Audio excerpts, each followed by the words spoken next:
Hello everyone, today we are going to discuss stretching frequencies. So आज की class में हम डिस्कस करेंगे स्ट्रेचिंग फ्रिक्वेंसीज।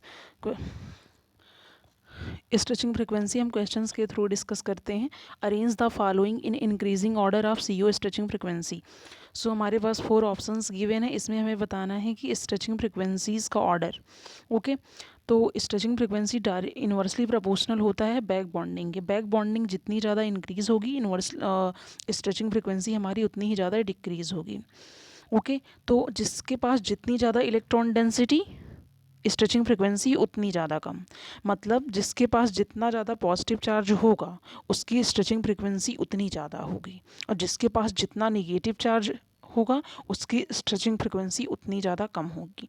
तो इसमें हम स्टेबिलिटी ऑर्डर बताएं तो इसमें स्ट्रेचिंग फ्रिक्वेंसी हमारी सबसे ज़्यादा सीओ की है, फिर उसके बाद इसके पास पॉजिटिव चार्ज है तो इसकी स्ट्रेचिंग फ्रिक्वेंसी सबसे ज़्यादा है, फिर फर्स्ट वाले की है, फिर थर्ड वाले की है। थर्ड वाले की सबसे कम क्यों है? क्योंकि इसके पास निगेटिव चार्ज है। तो इसका स्टेबिलिटी ऑर्डर ये हो जाएगा, फोर्थ वाला, फिर सेकंड, फिर फर्स्ट, फिर third. Okay, stretching frequency increase हो रही है।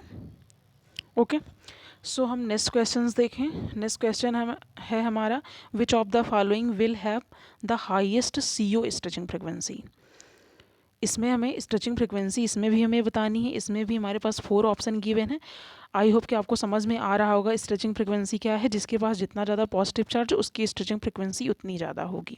बैक बॉन्डिंग के इन्वर्सली प्रोपोर्शनल होता है। तो इसमें हम बात करें तो हमारे पास 4 ऑप्शन गिवन है। इसमें हमें बताना है सबसे ज़्यादा हाईएस्ट स्ट्रेचिंग फ्रिक्वेंसी किसकी है। तो पॉजिटिव चार्ज जिसके पास जितना ज़्यादा उसकी स्ट्रेचिंग फ्रिक्वेंसी उतनी ज़्यादा होगी। तो यहाँ पे पॉजिटिव चार्ज सिर्फ 2 में है, इसमें और इसमें नहीं है।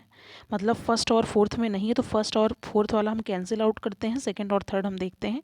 तो थर्ड में हम देखते हैं ये डाई इन गिवन है। डाई इन क्या होता है? डाई इन होता है इलेक्ट्रॉन डोनेटिंग ग्रुप, और इलेक्ट्रॉन डोनेटिंग ग्रुप जो होते हैं वो इंक्रीजेज द इलेक्ट्रॉन डेंसिटी। मतलब इलेक्ट्रॉन डेंसिटी को इंक्रीज़ करते हैं तो हमारी बैक बॉन्डिंग इंक्रीज़ होती है, और बैक बॉन्डिंग इंक्रीज़ होगी तो स्ट्रेचिंग फ्रिक्वेंसी डिक्रीज़ हो जाएगी। मतलब यहाँ पे स्ट्रेचिंग फ्रिक्वेंसी डिक्रीज़ हो रही है, तो सबसे ज़्यादा स्ट्रेचिंग फ्रिक्वेंसी किसकी हो जाएगी? मैग्नीशियम CO6 पॉजिटिव की। ओके, सो हम नेक्स्ट क्वेश्चन देखें। नेक्स्ट क्वेश्चन हमारा क्या है? The value of metal carbon stretching frequency of. तो हाँ, इसमें आपको याद रखना है, देखिए इसमें मेटल कार्बन स्ट्रेचिंग फ्रिक्वेंसी पूछ रहा है, और इसके पहले हमने जो 2 क्वेश्चन सॉल्व किए उसमें हमें CO की स्ट्रेचिंग फ्रिक्वेंसी बतानी थी। तो CO की स्ट्रेचिंग फ्रिक्वेंसी इन्वर्सली प्रोपोर्शनल होती है बैक बॉन्डिंग के, बट मेटल कार्बन की स्ट्रेचिंग फ्रिक्वेंसी डायरेक्टली प्रोपोर्शनल होती है बैक बॉन्डिंग के।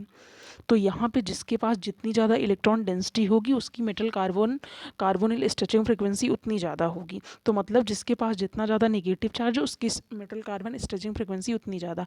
तो यहाँ पे 3 ऑप्शन गिवन है, तीनों में निगेटिव चार्ज किसके पास है? इसके पास निगेटिव चार्ज है, इसकी इलेक्ट्रॉन डेंसिटी सबसे ज़्यादा है, तो मेटल कार्बोनिल स्ट्रेचिंग फ्रिक्वेंसी इसकी सबसे ज़्यादा होगी। ओके, फिर हमारे पास सेकंड है, फिर हमारे पास थर्ड है। तो फर्स्ट, सेकंड, थर्ड इसमें ऑप्शन हो जाएगा कौन सा? थर्ड वाला। ओके, आपको ये याद रखना है कि CO की स्ट्रेचिंग फ्रिक्वेंसी पूछ रहा है कि मेटल कार्बन की स्ट्रेचिंग फ्रिक्वेंसी पूछ रहा है।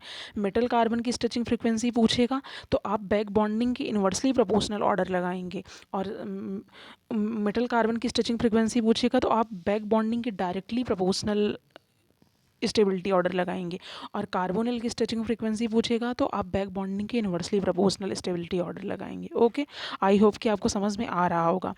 सो नेक्स्ट क्वेश्चन हम देखें। नेक्स्ट क्वेश्चन हमारे पास क्या गिवन है? The IR stretching frequency of free CO and CO in vanadium CO6, chromium CO6 and magnesium CO6 positive are value कितनी गिवन है? 2143 centimetre and 8060 centimetre, 2000 centimetre and 290 centimetre. ये हमारे पास given है, हमें इसमें स्ट्रेचिंग फ्रिक्वेंसी बतानी है। तो अभी तक हम देखते हैं जिसके पास जितना ज़्यादा पॉजिटिव चार्ज होगा उसकी स्ट्रेचिंग फ्रिक्वेंसी उतनी ही ज़्यादा होगी। पॉजिटिव चार्ज यानी कैटायन और निगेटिव चार्ज यानी एनायन। तो CO bond is strongest in the cation. हाँ, CO की स्ट्रेचिंग फ्रिक्वेंसी जो होती है वो कैटायन में स्ट्रॉन्ग होती है और एनायन में वीक होती है। एनायन यानी निगेटिव चार्ज। हमने बताया ना कि जिसके पास जितना ज़्यादा नेगेटिव चार्ज होगा उसकी स्ट्रेचिंग फ्रिक्वेंसी उतनी ही ज़्यादा वीक होगी, और जिसके पास जितना ज़्यादा पॉजिटिव चार्ज होगा उसकी स्ट्रेचिंग फ्रिक्वेंसी सबसे स्ट्रांग होगी। मतलब हमारा फर्स्ट ऑप्शन ही इसमें सही है। और सेकंड थर्ड भी देख लेते हैं क्या पूछ रहा है। CO bond is weakest in the cation, नहीं, CO बॉन्ड वीक नहीं होता है कैटायन में, स्ट्रेचिंग फ्रिक्वेंसी की बात करें तो ये गलत है। CO bond is longer in the cation than in the anion, नहीं, ये भी नहीं है, ऑप्शन फर्स्ट ही राइट है। सो हम नेक्स्ट क्वेश्चंस देखें। Correct value of IR stretching frequencies CO in complexes, NiCO4 CO4 negative and FeCO4 2 negative, magnesium CO6 2 positive respectively. हमें इसके रिस्पेक्ट में CO की स्ट्रेचिंग फ्रिक्वेंसी बतानी है। वैल्यूज़ हमारे पास गिवन है, तो हम यहाँ पे देखेंगे सबसे ज़्यादा स्ट्रेचिंग फ्रिक्वेंसी किसकी है। तो जिसके पास जितना ज़्यादा पॉजिटिव चार्ज उसकी स्ट्रेचिंग फ्रिक्वेंसी उतनी ज़्यादा होगी। तो सबसे ज़्यादा स्ट्रेचिंग फ्रिक्वेंसी पॉजिटिव चार्ज किसके पास है, 4 वाले पे है। ये हमारा first second third fourth value given है। तो हमारे पास सबसे ज़्यादा स्ट्रेचिंग फ्रिक्वेंसी किसके पास है, फोर्थ वाले के पास है।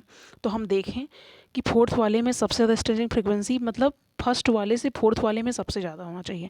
तो यहाँ हम देखें तो इसमें हम फोर्थ वाले में हम देखें तो यहाँ पे 2190 सेंटीमीटर है, यहाँ पे 20 सेंटीमीटर है, मतलब ये हमारा नहीं हो सकता। फोर्थ वाले की वैल्यू ज़्यादा होनी चाहिए फर्स्ट वाले से। और यहाँ पे हम देखें 20 सेंटीमीटर और यहाँ पे 70-60 सेंटीमीटर, तो ये भी हमारा रॉन्ग है। और बात करें हम सेकेंड वाले की 20-60 सेंटीमीटर है, यहाँ पे 2200 सेंटीमीटर है, तो ये हमारा हो सकता है। और यहाँ पे 20-60 सेंटीमीटर है और यहाँ पे 2190 सेंटीमीटर है, तो ये भी हमारा हो सकता है। अब इन दोनों ऑप्शन में हमें सिलेक्ट करना है।